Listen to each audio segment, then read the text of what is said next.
Salam, hər vaxtınız xeyirli olsun. Səfiyyənin mətbəxinə xoş gəlmisiniz. Bugün sizlərlə ətli vermişel qovurmasını necə hazırladığımı bölüşmək istəyirəm. Əgər maraqlıdırsa, keçək hazırlamağa. Hazırlamağa keçmədən öncə nəzərinizə çatdırmaq istəyirəm ki, mən yeməyimizi körpə quzu əti ilə hazırlamışam, ancaq siz istədiyiniz ətlə, istər dana əti ilə, istər toyuq əti ilə də hazırlaya bilərsiniz. Yeməyimizi hazırlamaq üçün öncə vermişili qovurmaqla başlayıram. Deməli, mən bişirəcəyim vermişilin 3də 2 hissəsini tavaya əlavə edib, 3də 1 hissəsini kənara qoyuram. Və vermişilləri qovurmaq üçün gördüyünüz kimi tavaya yağ əlavə etməmişəm və dayanmadan qızıl rəng alana qədər vermişilləri qovurub, bu cür gözəl rəng aldığı vaxt, yəni çox qızartmıram. Bunları kənara qoyub qalan 3də 1 hissəni də əlavə edirəm və bu vermişili sadəcə vermişillər ağarana qədər qovururam. Yəni artıq qızartmıram. Yəni tünd rəngli vermişil bişərkən həm qəribə bir ətri olur, çalışaq vermişilləri yandırmayaq, həm də görüntü olaraq açıq rəngli vermişil daha gözəl görünür. Yəni bu mənim zövqümdür. Siz istədiyiniz qədər qovura bilərsiniz. Hətta bu cür 2 hissəyə də bölməyib, hamısını eyni qaydada da qovurub, yeməyinizi rahatlıqla bişirə bilərsiniz. Ancaq mən içərisində biraz da ağ vermişillərin olmağını çox bəyənirəm. Və bu cür rəngi ağardıqdan sonra artıq bu vermişilləri də digərlərinin üzərinə əlavə edirəm. Və indi keçək yeməyimizin əsas ingrediyenti ətimizi bişirməyə. Bunun üçün tavamızı yaxşı isidirik. Baxın, mən sizə lap yaxından göstərmək istəyirəm ki, vermişil yəni tünd rəngdə deyil. Həm ağ rənglini, həm qızılı rəngdə olanın yaxından sizə rəngini göstərirəm. Bir daha qeyd edirəm, siz artıq öz zövqünüzə görə qovura bilərsiniz. Tavamız isindikdən sonra ətləri tavaya əlavə edib, ətləri möhürləyəcəyik. Deməli, ətləri nə üçün möhürləyirik? Ətlər kəfini buraxmasın deyə, yəni bu üsulda indi yemək bişərkən, hazırlanarkən suyu da əlavə etdikdən sonra mən sizə göstərəcəm. Və həm də bir neçə qazan batırmadan, yəni fikir verirəm kanalda xanımlar qazanlar çox batırıldıqca çox narahat olurlar.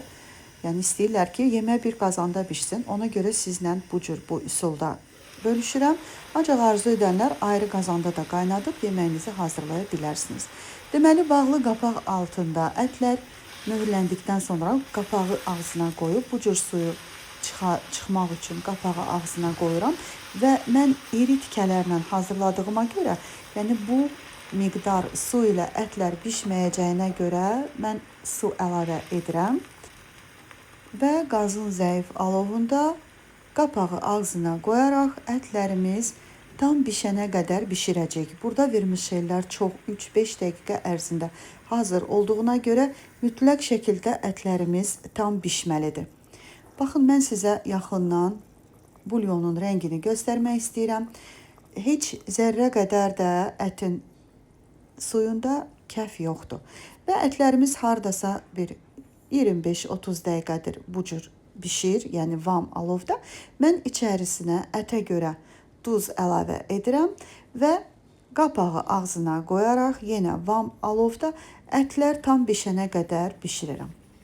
Və gördüyünüz kimi artıq ətlər suyunu çəkilib, yəni ətlər artıq yağa düşmək üzərədir və mütləq əti yoxlayırıq. Deməli, burada spatula yumşaq olduğuna görə mənə bölmək rahat olmadı. Ona görə istidə olsa, ətin tam bişməyini sizə bu cür belə bölərək göstərmək istəyirəm. Siz də mütləq əti yoxlayırsınız ki, çünki bu yeməkdə vermişil çox tez bişdiyinə görə ət tam bişməlidir. Bir daha qeyd edirəm. Və mən artıq qazın alovunu biraz artırıram ki, yeməyimizin suyu çəkilsin, yəni yeməyimizi yağa salaq və digər tərəvəzimizi, soğanımızı əlavə edək. Bunun üçün mən tavaya kərə yağı əlavə edirəm. Siz istədiyiniz yağla hazırlaya bilərsiniz, yəni mütləq deyil kərə yağı ilə olsun.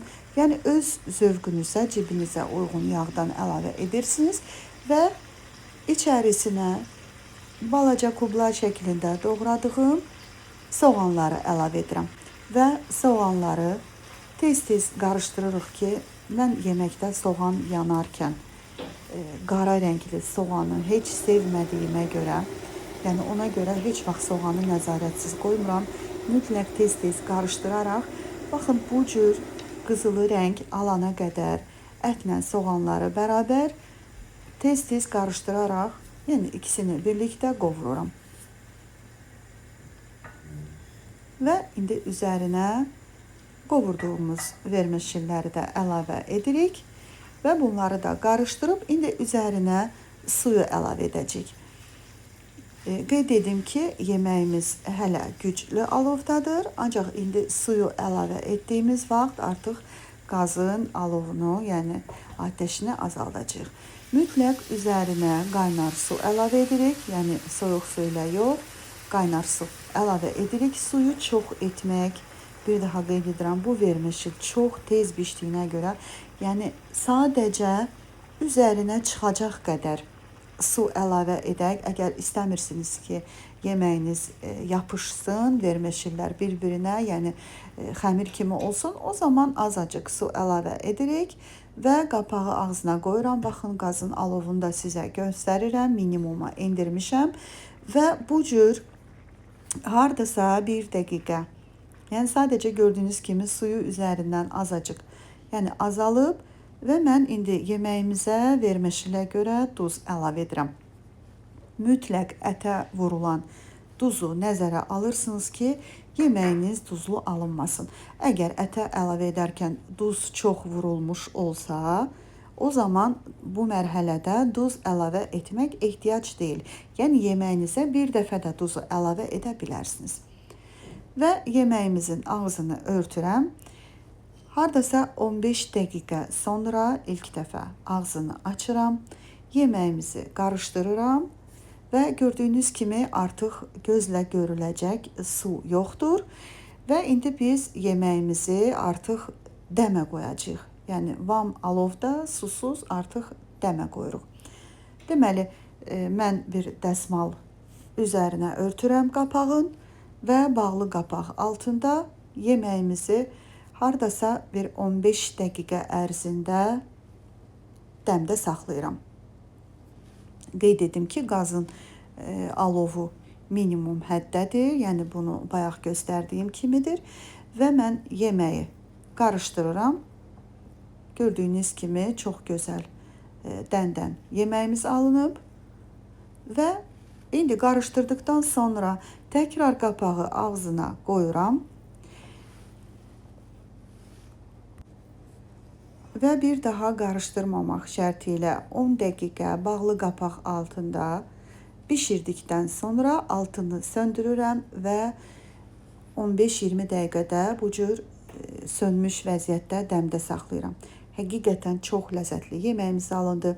Ancaq siz bu yeməyə əgər arzu etsəniz, öz zövqünüzə görə istər kök, istər bibər, istər pomidor da əlavə edə bilərsiniz. Ancaq mən sadəcə bu cür ətlə vermişil sevdiyimə görə, yəni bu qaydada hazırladım. Ancaq sizlər bir daha qeyd edirəm, artıq öz zövqünüzə görə istədiyiniz qaydada hazırlaya bilərsiniz. Məndən bu qədər. Əgər videomu bəyəndinizsə, mənə dəstək olmaq üçün videonu bəyənib, şərhlərdə fikirlərinizi yazmağı unutmayın. Bu sizin üçün asan, mənim üçünsə çox dəyərlidir. Dəstək olan hər kəsə öncədən təşəkkür edirəm. Mən yeməyi süfrəyə verərkən azacıq üzərinə yaşıl reyhan səpdim, ancaq bu mütləq deyil. Bir daha qeyd edirəm, siz istədiyiniz formada süfrəyə təqdim edə bilərsiniz. Sağ olun, Allah'a emanet olun. Gələn videolarımda görüşənədək.